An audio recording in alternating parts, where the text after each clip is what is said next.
Good evening, everybody. A little bit of a late upload here. I figured I would make one more video to kind of wrap up this free agency week.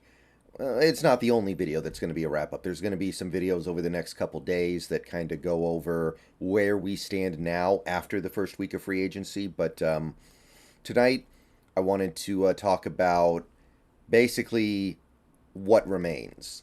Because obviously, the first week of free agency is where most of the money gets spent, most of the action happens, and we see the most intriguing stuff go down. But that doesn't mean that there's nothing left after the first week. I had some people in the stream earlier today asking me, okay, when does free agency end? Free agency never really ends when you think about it, right? It just keeps going. Even into the season, it keeps going, right? The players that don't get signed just sit there and wait. So now that we're past this first week, I wanted to highlight something, which is the players that remain, the players that are still available in free agency. So I took a look at the positions where the Seahawks still probably need some help, and arguably at least could get that help in free agency. Like there are a couple positions where I don't really think it merits much of a discussion, like a cornerback. We could use another cornerback, but with this team's history, I think that we all know that we're just going to attack it via the draft because we've had such great success doing that, generally speaking. So I'm not really going to talk about free agent cornerbacks, although you can rest assured there are some good ones out there. But I want to talk about some of the positions where we need help. Um, Now, the good news is most of these positions that I'm going to talk about, we just need depth. We need depth. We're good up top. The top end of our depth is solid, but we need to go deeper. We need guys, we need good backups. We need good third stringers. Sometimes you even need a good fourth stringer. And those guys are going to be easier to get. They're going to be cheaper to get. And again, I want to say this. Let me be clear here. We can attack any position through the draft. But these ones in particular, the ones I'm going to talk about in this video, could feasibly be addressed through free agency still. And to illustrate that point, I made a list of 12 players at each position that are still available on the free agent market as of the time of the recording of this video. Some of these guys are going to start flying off the shelves in the coming weeks. Now, some of them I think are waiting until the draft or after the draft or whatever, but a lot of them are probably going to be going over the next few weeks, and a lot of them are going to have depressed value versus what was expected because that's why they're waiting so long. There's not as much money out there now, too. So let's start with running backs, and this is definitely a position where we're good at the top. K9 is a starting caliber running back in this league, a really good running back, too. Even DJ Dallas is a decent backup, but we need to add probably two more backups, and we can definitely add at least one through the draft. Maybe we can add two. But to give you an idea of the veterans that remain, as of the recording of this video, all free agents, we have Zeke Elliott, Leonard Fournette, Kareem Hunt, J.D. McKissic, Giovanni Bernard, Rojo the second, Jerick McKinnon, Dearness Johnson, my favorite, Darrell Williams, Kenyon Drake, Devin Singletary, and Damian Harris. That's just 12 names out there, and these are guys who have done things. Zeke Elliott is one of the most prolific running backs of the last half decade plus, 6, 7 years. Leonard Fournette has a Super Bowl ring and was once upon a time a top 10 pick. Kareem Hunt, I think we all know who he is. J.D. McKissic, former Seahawk. Giovanni Bernard, very solid third down back. Ronald Jones II, he's been passed around a little bit, but he's produced fairly well in recent years. These are some guys that are relatively high profile. Devin Singletary's been the best running back on the Bills for years. Damian Harris has been very productive for New England for the last several years. So there are more, honestly. There are other running backs I could have mentioned here, but these are, to me, the 12 best remaining running backs in free agency to give you an idea of what remains. Then we have wide receiver, and this is another position where I think the Seahawks are pretty good, right? Like, they don't need to get another starter. They've got Lockett. They've got Metcalf. They need maybe a little help at slot, the number 3 receiver, and they probably need a little help at depth. It depends on how you feel about Cade Johnson, depends on how you feel about Dwayne Eskridge, depends on how you feel about Derek Young. it just depends on what you think of those guys. But we probably need some help with depth. Slot receiver at best and backup at worst, right?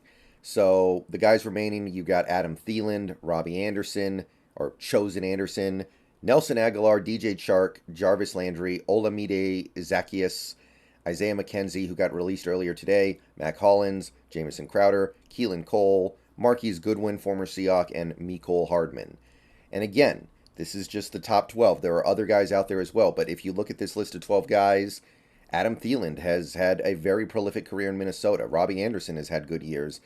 Aguilar is a former first-round pick. DJ Chark has had big years in his career as well. Jarvis Landry, definitely a name. Mecole Hardman was a second-round pick. Marquise Goodwin, former Seahawk. These are not just random guys. So if we decide to address wide receiver in free agency, there are plenty of names out there that will serve our purposes.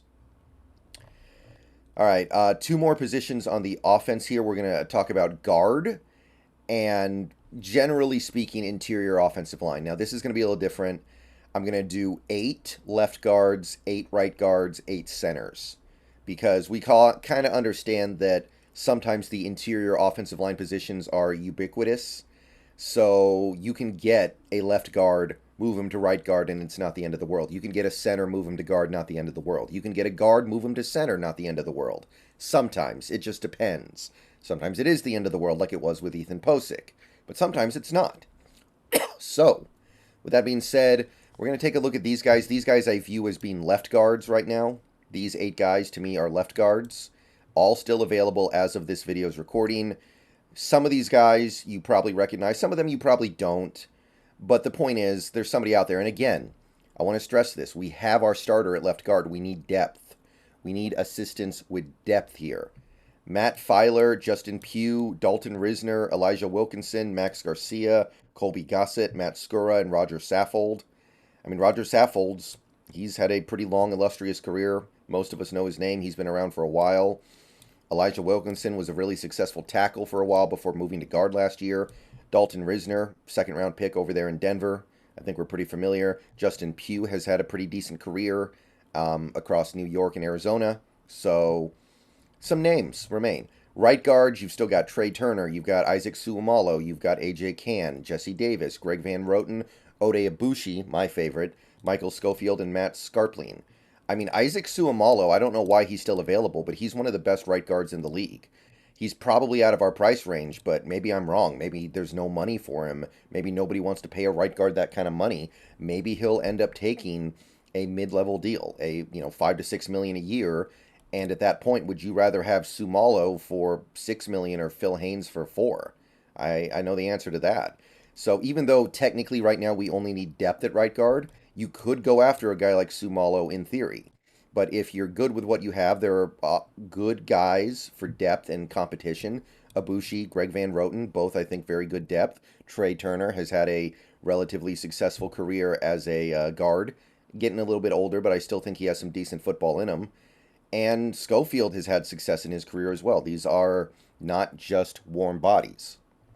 And then center, Billy Price, Connor McGovern, Rodney Hudson, Ben Jones, Justin Britt, John Feliciano, Will Clapp, Nick Martin. Again, we mostly just need depth. We did pay Evan Brown such a small amount that he could be a backup, but I think you're looking for somebody to be a backup for a couple million if you're looking for anybody. Maybe you give Justin Britt the vet min, something like that.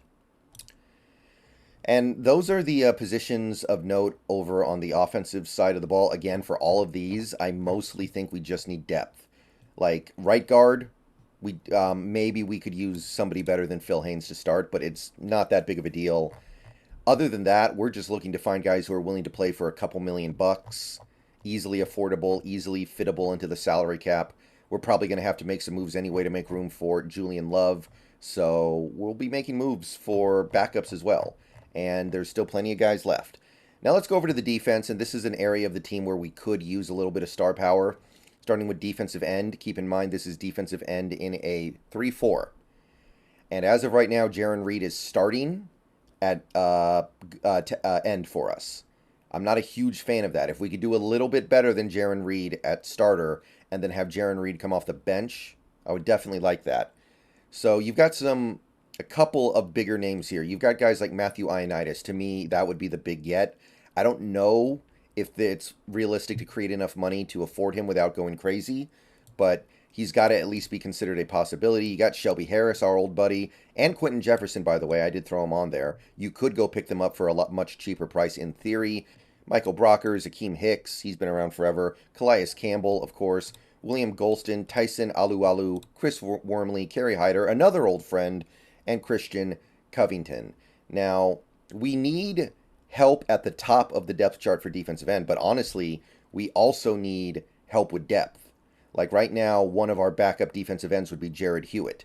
So we need star power at the top of the defensive line, but we also need some assistance backing them up. And I can tell you pretty much everybody on this list right here would be better than Jared Hewitt and probably better than Miles Adams while we're at it. So bringing in any of these guys helps, I believe, and bringing in a guy like Ioannidis and even Akeem Hicks or Shelby Harris helps tremendously. So that's defensive end. That's a position where if we can create enough cap space, you would like to see us maybe make another big investment into. Draymond Jones and Jaron Reed is just part of the puzzle, part of the picture here. It cannot be the whole solution. I'm sorry, I forgot to scroll all the way down. We also have a Nick Williams. So that's 12 guys. Once again, 12 guys, most of whom are known for being good football players. Again, not just a collection of randoms. And look, this is a position we may not be able to fully address in the draft. Even if we spend multiple picks on it, we don't know what the rookie's going to be able to do as a rookie. A lot of rookies take time to get ramped up. A lot of the time, rookies, they don't give you everything that you expect from year one, at least from day one. So if you address it here, there are still many positive names. Nose tackle, we've got a collection of 12 names here as well. Greg Gaines, look, this is a position we need a starter. We need a top-end starter here. As of right now, our starter is Al Woods, and we don't even have a backup because Brian Monet is probably going to miss the start of the year, if he doesn't miss the whole year. He easily could miss the whole year like Trey Brown did last year. So we probably need a starter, and we might even need a backup, depending on how you feel about Al Woods. But Al Woods being your starting nose tackle is a problem at his age. That's not going to work. So you got Greg Gaines, who would be that starter. A'Shawn Robinson probably would be as well. And then everyone else is a little less high profile, admittedly, but they've had respectable careers. Derek Neonde on Kansas City. Linval Joseph has been around forever. Yeah, I know Poona Ford, bringing back Poona Ford would be a letdown right now for sure, but you could try him at nose tackle, I guess. He has just as much a chance of working out as pretty much anybody else on this list at the bottom half, honestly. Jonathan Hankins, Justin Ellis, John Jenkins. I really like John Jenkins as a backup, by the way. Mike Pennell, Corey Peters, Tyler Davison, and Breeden Fihoko. Now, again, it's some of these guys are not exactly... They're not exactly guys that are super desirable, but some of them are still like starting caliber. Greg Gaines is a starting caliber defensive tackle, nose tackle. A'Shawn Robinson is too. Arguably, Derek Neonde is, depending on how you feel about him. Okay, now we're going to do edge rusher. I don't know if edge rusher is that big of a need right now. We're not doing terribly there. You've got Nwosu, you've got Mafe, you've got Taylor, you've got Alton, you've even got Tyreek Smith, I guess. If we're going to add to the edge rusher crew, I think we're probably better off doing it via the draft because this is a really good edge draft. But for the sake of argument, I did put together a list of 12 guys who have at least some experience playing 3-4 outside linebacker who could help. Bud Dupree, Leonard Floyd, Jadeveon Clowney, always going to be promoting the Jadeveon Clowney reunion. Marcus Golden, Melvin Ingram, Justin Houston, Dante Fowler Jr., Shaq Lawson, Jordan Jenkins, O'Shane Zimenez, Malik Reed. Kind of an interesting sleeper there, by the way. He's done some very good things in Denver before just kind of washing out there. And Trey Flowers. No, not that Trey Flowers, the other Trey Flowers. So I don't know if it makes a lot of sense to pick up an edge in free agency unless we're trading somebody like Darrell Taylor. But look at these names. Bud Dupree was a big name not too long ago. Leonard Floyd, Super Bowl champion, had a good career. Clowney, number 1 overall pick. Marcus Golden has had good years in his career for sure. Melvin Ingram, Justin Houston have had great careers. There are some names here. Yeah, a guy like O'Shane Zimenez hasn't really done that much, but most of these names, you look at them and you go, okay, their reputation precedes them. Adding them would not be the worst. All right, now we got a linebacker. This is another position where we probably need some help up top. As of right now, our day one linebacker starters would probably be Devin Bush and John Radigan. That's really not okay, so we need another starter. And I don't know if it's going to come in the draft. This is not a great draft for linebackers.